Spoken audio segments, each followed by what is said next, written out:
أعوذ بالله من الشيطان الرجيم بسم الله الرحمن الرحيم الحمد لله رب العالمين ثم الصلاة والسلام على سيد المرسلين حبيب إله العالمين أبي القاسم المصطفى محمد وعلى أهل بيته الطيبين الطاهرين المعصومين وأصحابه المنتجبين. Chers musulmans, Dieu dans ses habitudes et dans sa coutume nous a montré qu'à chaque fois qu'un être exceptionnel, qu'un être qui lui est cher vient dans ce monde, lui Dieu, il prépare ce qu'on appelle l'arrivée de cette personne sur terre. Le dernier que tout le monde se souvient est l'arrivée du messager de Dieu sallallahu alayhi wa sallam sur terre.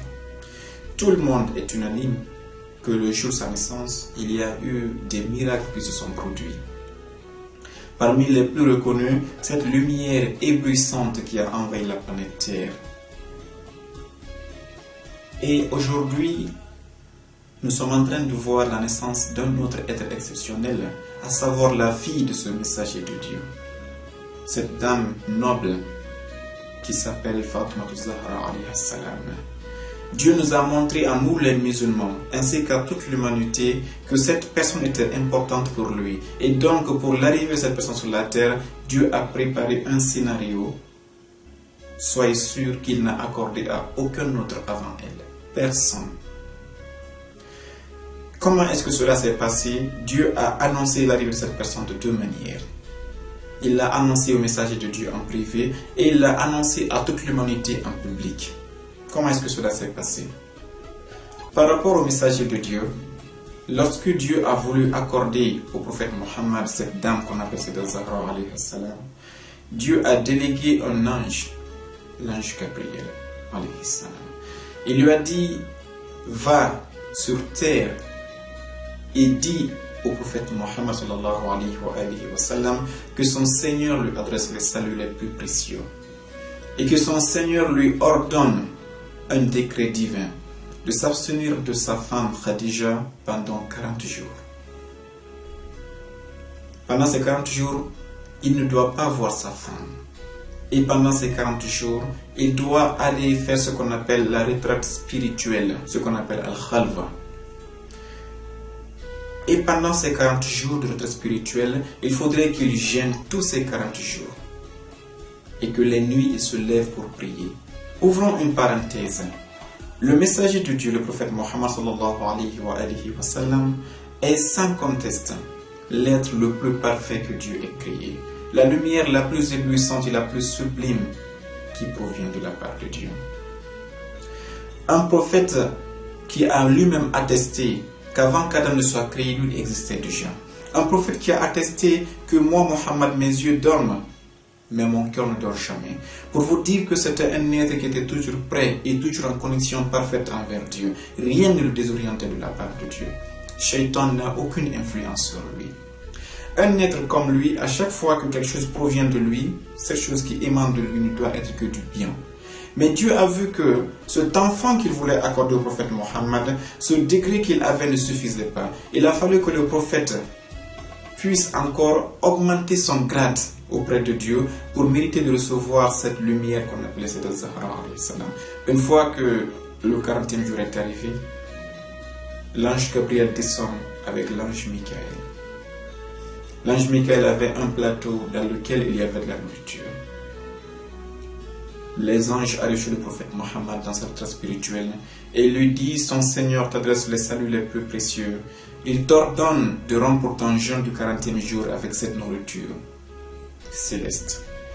Et il t'ordonne, après avoir rompu ton jeûne aujourd'hui, d'aller immédiatement voir ta femme, c'est Khadija alayhi salam. Dieu a décrété qu'avec cette nourriture, il va créer une progéniture qui sera issue de toi et de cette Khadija alayhi salam. Voilà comment Dieu a préparé le messager de Dieu ainsi que la femme, c'est Khadija alayhi salam, pour pouvoir d'abord concevoir cet être sublime qu'on appelle Zahra alayhi salam. Voilà comment Dieu a préparé l'arrivée de Zahra alayhi salam sur terre. Son origine n'est pas terrestre. Et le prophète le confirmera. Une fois que Zahra va naître, il va dire que ma fille ibnati Fatima hawra'un insaniya. Le messager de Dieu va dire à tout le monde, ma fille Fatima est une houri. Les houris, comme les musulmans le savent, sont les femmes du paradis.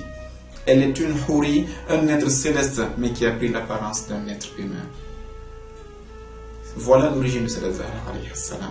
Il a fallu que son père jeûne pendant 40 jours. Et nous savons que le jeûne augmente la piété. Kutiba alaykum as-siyam kama kutiba ala alladhina min qablikum la'allakum tattaqun. Le jeûne augmente la piété. Il a fallu que le prophète augmente sa piété pendant 40 jours, s'abstenant de sa femme, priant les nuits et jeûnant le jour pour supporter la lumière céleste que Dieu lui a donnée le 40e jour, afin de concevoir par cette lumière ce qu'on appelle la lumière de Sayyidat Zahra alayhi salam. Une préparation qu'on n'a vue nulle part ailleurs. Ça, c'était la préparation et l'information concernant le prophète et sa femme. Mais pour l'humanité, qu'est-ce que tu as fait pour annoncer l'arrivée de Sayyidat Zahra alayhi salam? Nous savions que le prophète Mohammed avait eu des enfants. Il a eu 4 garçons. Il a eu Ibrahim, Al-Qasim, Abdallah. Chaque fois que ces garçons avaient 2 ans ou moins, ces garçons décédaient. Alors les gens de la Mecque, qui était une société patriarcale, qui voyaient en la femme comme une humiliation, ont dit au prophète Mohammed: tu as vu, tu prétends être l'ami de Dieu, mais voilà que Dieu t'abandonne. Quand tu meurs et que tu n'as pas de garçon, ça veut dire que tu es complètement anéanti et que tu es complètement coupé de l'histoire. Ta progéniture va couper.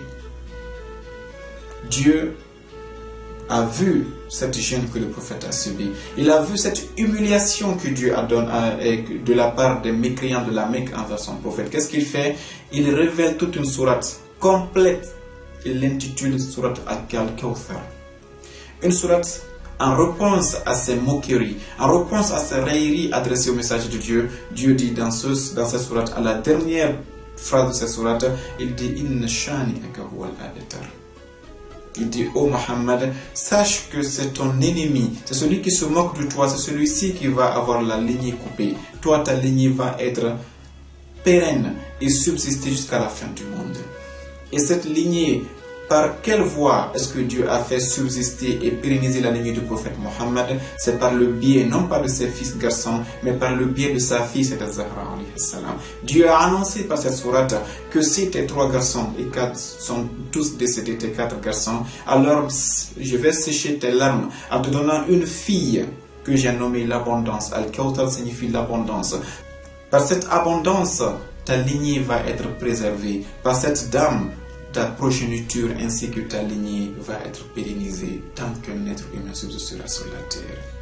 Et une fois que cette sourate a été annoncée, Dieu a donné naissance, Dieu a octroyé au messager de Dieu cette nourriture céleste grâce à laquelle il a créé Sayyidat Zahra alayhi salam. Voici donc le cortège, une sourate qui a été éternisée par Dieu lui-même dans le Saint-Coran pour annoncer l'arrivée de Sayyidat Zahra alayhi salam, et une préparation de 40 jours pour le prophète Mohammed, l'être le plus parfait, afin de pouvoir être digne de recevoir cette nourriture céleste à partir de laquelle Sayyidat Zahra alayhi salam a été créée. Donc si nous parlons de ces préparatifs, c'est pour vous montrer que Sayyidat Zahra n'est pas un être humain ordinaire, malgré qu'aujourd'hui la plupart des musulmans l'ont jeté dans l'oubliette de l'histoire. Alors sachez que Sayyidat Zahra est considérée par Dieu comme étant l'abondance. Par rapport à nous, comme on l'a dit dans d'autres émissions, Dieu a dit quiconque Sayyidat Zahra va être content pour l'intéresser, c'est que c'est Dieu qui est content pour cette personne. Quiconque Sayyidat Zahra sera fâché contre cette personne, alors c'est Dieu lui-même qui est fâché contre cette personne. Pourquoi est-ce qu'elle a eu cette place? C'est parce que son origine est une origine céleste, est une origine paradisiaque. Elle est venue uniquement pour être au service de l'humanité. Elle a été créée pour fermer la bouche à ces gens qui se moquent du prophète Mohammed. Elle a été créée pourquoi? Pour être l'intermédiaire entre l'humanité et Dieu, afin de transmettre la satisfaction de Dieu envers l'humanité. Et aujourd'hui, les fils de prophète sont partout. Toute personne que vous voyez avec un turban noir sur sa tête est un descendant du messager de Dieu.